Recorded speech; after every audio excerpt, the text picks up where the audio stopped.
Night diving. Some people love it, other people fear it. How should you do it and why should you do it? Find out here. Okay, we are going night diving. But before we go, let me explain a few things which you can do with your dive light. You can make an OK sign by rotating it. You can get your dive buddy's attention by putting it up and down real quick. And you can wiggle it left right to show that there is some kind of issue you want your buddy to attend. There is a tip which I want to give you. Don't ever shine the light in your dive buddy's face. And also don't shine the light in the eyes of the fish you're trying to look at. Shine to the side. And you can also shine the light on your chest and give the scuba signals like this. Now, what we have here is the Orca 7 light. The new light by Orca Torch. This is a cool light. It's actually really strong, given how small it is. And there are two brightness modes. And then there is this emergency mode, which you can turn on if you have an issue. Now, happy night diving, and let's see what we see. There is such a zoo of crazy critters, both invertebrates as well as fishes, which come out at night, which you're totally going to miss if you only dive during daylight hours. Let's look at this basket star. This is an echinoderm, so it is a distant relative of the sea stars and of the sea urchins. It's more closely related to the brittle stars, if you are familiar with these. And what it is a echinoderm which has evolved in a plankton fishing net. Instead of only 5 thick arms, its arms started to branch out in evolution, and this animal is probably a meter in diameter with its arms stretched out, and they only come out at night. They hide bundled up as little balls during the day. And then here we have a detailed look at their highly branched arms. So each of these branches is in the water column, checking out if it can get plankton. Frogfish are not exclusively out at night, but you're much more likely to see them take a walk for some reason after the sun has set. This one is also taking a walk in this thick cloud of shrimp, and these are attracted to my video light, just like mosquitoes during the day. So there's this odd effect that sometimes you're feeding the critters you're observing. If the frogfish is feeding on this shrimp, it's going to have a richer picking next to your video light. So this is a pretty extreme example. Now, whom we have here, this is a sea cucumber, which is grazing on an artificial reef structure. And I've sped up this recording. This is a very unusual case.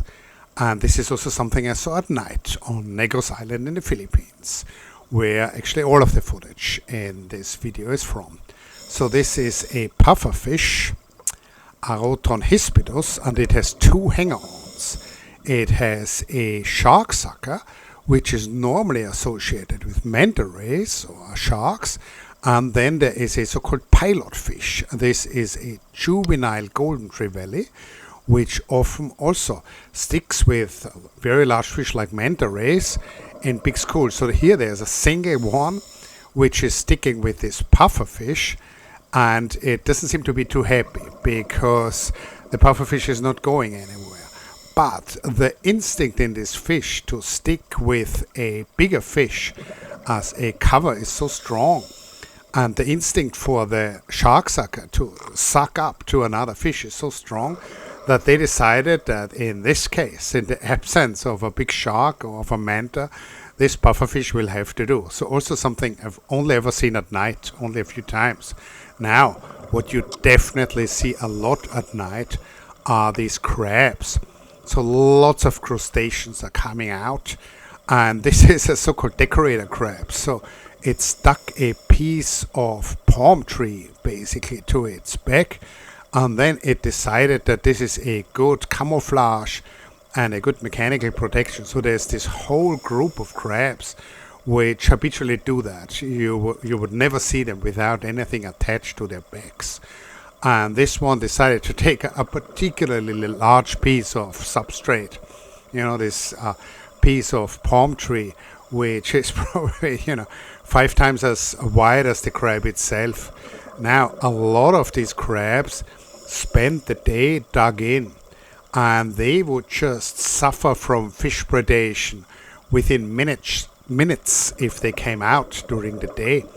And so they only come out to feed, mate, walk about once it has gotten dark. So a lot of crustacean species you will only see when you are doing a night dive. Now, this is a particularly interesting decorator crab, and it has stuck, I would say, at least 3 different species of sponges to its body.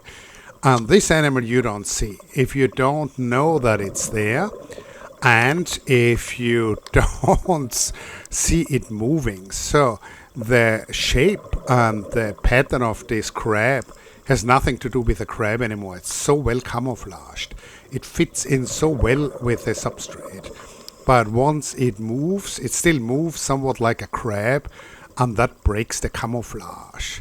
So, there's yet another type of animal which I might have actually seen during the day, but they would not move the least. And so I've really only consciously observed them during night dives. And definitely worth mentioning for the night diving aficionados are cephalopods. So here there is a squid, and these are also animals which I believe they're often hiding during the day because they would lose out against fish in the race for survival. They would fall prey to bigger fish, and often you find them hunting at night.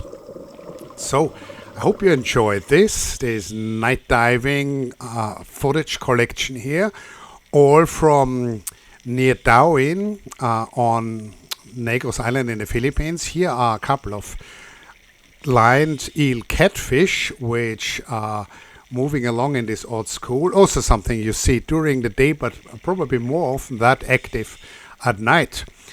Check back soon, check out the Orca 7, and hope you enjoyed this.